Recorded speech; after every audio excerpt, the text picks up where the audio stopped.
The town of Silent Hollow, forgotten, isolated, surrounded by dense woods, shrouded in perpetual mist. The only connection to the outside world, a dilapidated radio station, WXHL, once a beacon of hope, now a source of unease.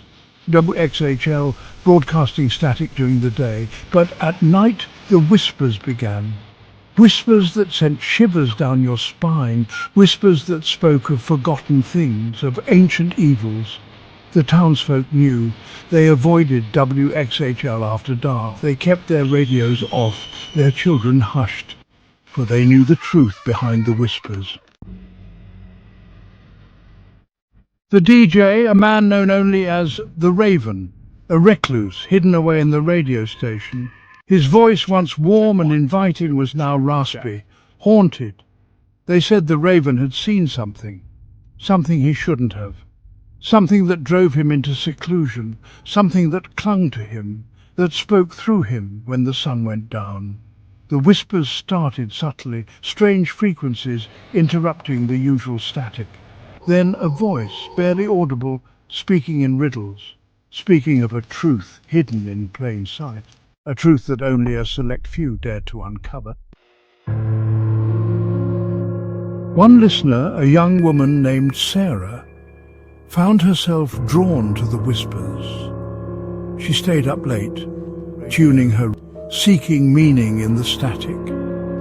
She believed the whispers held a key to unraveling the mysteries of Silent Hollow. Find the heart of silence. Seek the abandoned asylum on Whispering Pines Road.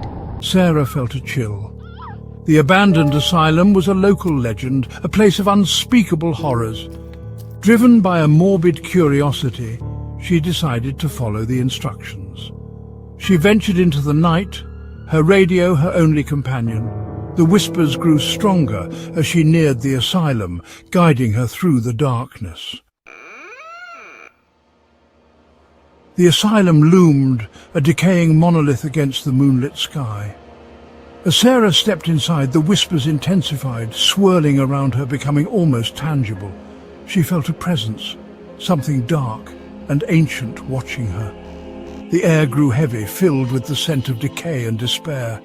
Sarah's heart pounded in her chest. She felt her sanity slipping, her grip on reality loosening. She saw fleeting shadows, heard whispers in the darkness. Was it the entity controlling me, toying with me? Or was it the isolation, the whispers seeping into my mind, driving me mad?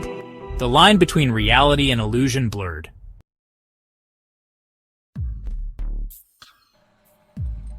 Cogsborough was a city that breathed steam, where every corner exhaled a misty breath.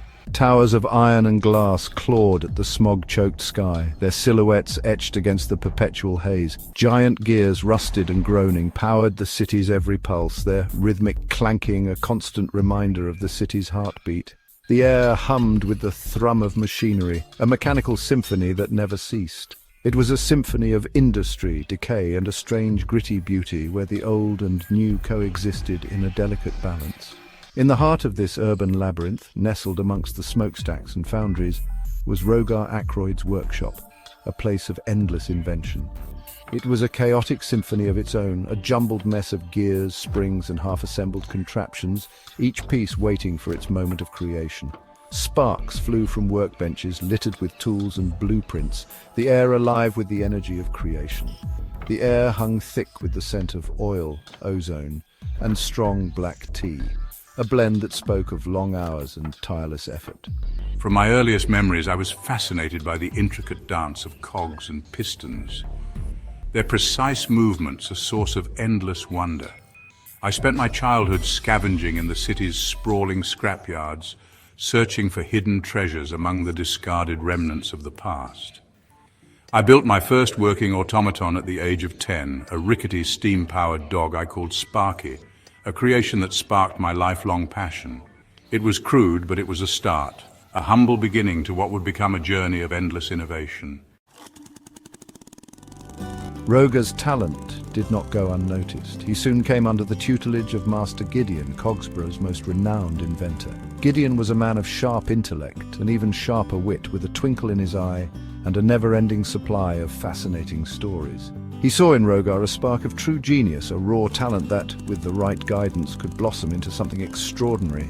Gideon took Rogar under his wing, teaching him not only the intricacies of mechanical design, but also the philosophy behind every creation. He believed that every invention should have a purpose, a soul, and that the true essence of inventing lay in understanding the needs of the people.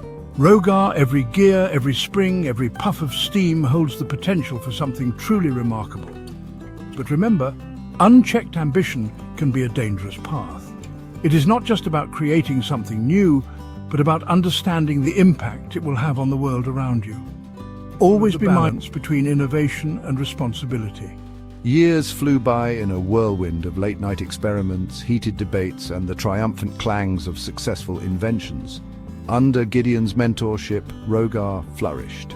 He learned not just the mechanics of creation, but the soul of invention.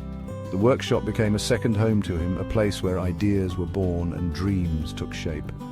Rogar's skills grew exponentially, and so did his understanding of the delicate balance between ambition and caution, and the triumphant clangs of successful inventions. Under Gideon's mentorship, Rogar flourished. He learned not just the mechanics of creation, but the soul of invention. He realized that true innovation required not just skill, but also wisdom and foresight. Gideon taught him to see beyond the immediate, to envision the long-term consequences of his creations. But Gideon harbored a secret, a project he called the Clockheart Engine. He believed it held the key to solving Cogsborough's energy crisis. But he also feared its power, the potential for destruction it held. He shared his fears with Rogar, warning him of the dangers of unchecked ambition. The Clockheart Engine was unlike anything Rogar had ever seen, a marvel of engineering that promised limitless energy, but at a potentially catastrophic cost. Then, one stormy night, Gideon vanished. He disappeared without a trace, leaving behind only a cryptic note and the unfinished Clockheart Engine. Rogar was devastated. He threw himself into his work, determined to finish what his mentor had started, to honor his memory. The note hinted at dangers yet to be uncovered, and Rogar knew that completing the Clockheart Engine would be his greatest challenge yet. He vowed to unlock its secrets, to harness its power responsibly, and to ensure that Gideon's legacy would live on. But Cogsborough held dangers far beyond the risks of a misplaced wrench or a runaway steam engine. The city was a labyrinth of mechanical marvels and hidden perils, where every whisper secrets of the past and threats of the future. A new force had risen in the city's underbelly, a shadowy organization known only as the Iron Shadows. They moved through the dark alleys and hidden passages, their presence a constant looming threat. Clad in dark metal and powered by stolen technology, they were driven by a lust for power and an utter disregard for the lives of Cogsborough's citizens. Their eyes glowed with a menacing light, and their hearts beat with a mechanical rhythm, devoid of any humanity. The Clockheart Engine, a marvel of engineering and the very essence of Cogsborough's vitality. Whoever controls it will control the very lifeblood of Cogsborough. It is the heart that keeps the city alive, the pulse that drives its progress. And I will stop at nothing to claim it as my own. The power it holds is unimaginable, and with it, I can reshape the destiny of this city. One night, as Rogar toiled away in his workshop, lost in a maze of gears and calculations, a chilling clang echoed from the street below. The sound was unlike any he had heard before, a harbinger of the chaos to come. He rushed to the window, his heart pounding in his chest. The air was thick with tension, and an ominous feeling settled over him. The street was an eerie orange glow. The steam from the engines mixed with the light, creating a surreal and haunting atmosphere. Tongues of flame licked at the night sky, casting long shadows that danced and flickered with a life of their own. And at the center of it all, silhouetted against the inferno, stood a group of figures in dark metallic armor. Their presence was a stark reminder of the danger that loomed over Cogsborough. The Iron Shadows had arrived. Their intentions were clear and their resolve unshakable. My blood ran cold. The fear was palpable and the stakes had never been higher. They were after the Clockheart Engine. The very core of our city's existence was under threat. I had to protect it, to prevent my mentor's legacy from falling into the wrong hands. The responsibility weighed heavily on my shoulders, but more importantly, I had to protect Cogsborough. The city depended on me, and I couldn't let it down. I couldn't let the city become a plaything for the Iron Shadows. The battle for Cogsborough had just begun, and I was ready to fight.